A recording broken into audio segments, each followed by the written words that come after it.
Unité 4. 4A.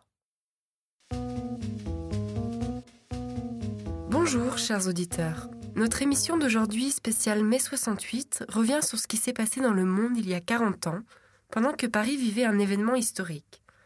La France n'était pas le seul pays à vivre la Révolution. Que se passait-il ailleurs ? Notre premier auditeur est une auditrice tchèque, si je ne me trompe pas. Bonjour.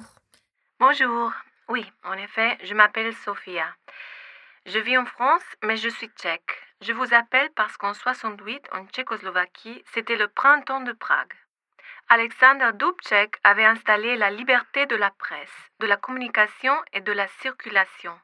C'était le printemps, un air de liberté.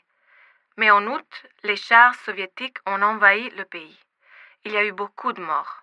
Beaucoup de gens sont partis, et moi aussi. Depuis, je vis en France. Merci Sofia pour votre témoignage. Un autre appel, cette fois du Mexique.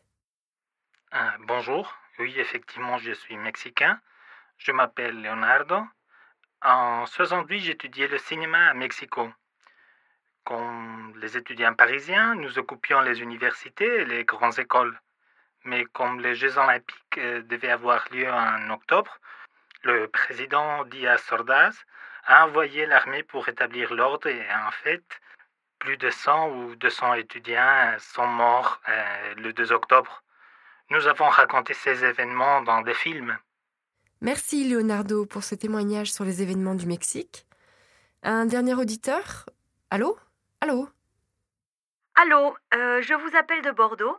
Je suis française, mais en 68, je faisais des études aux États-Unis. Alors c'était la guerre du Vietnam, et tous les jours, la télévision montrait des scènes épouvantables.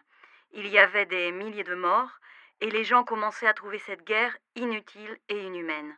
Quand les étudiants ont été appelés pour partir se battre, ils se sont révoltés, et il y a eu des manifestations énormes contre la guerre du Vietnam.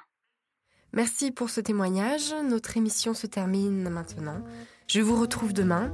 Tout de suite, le Flash Info de 10h.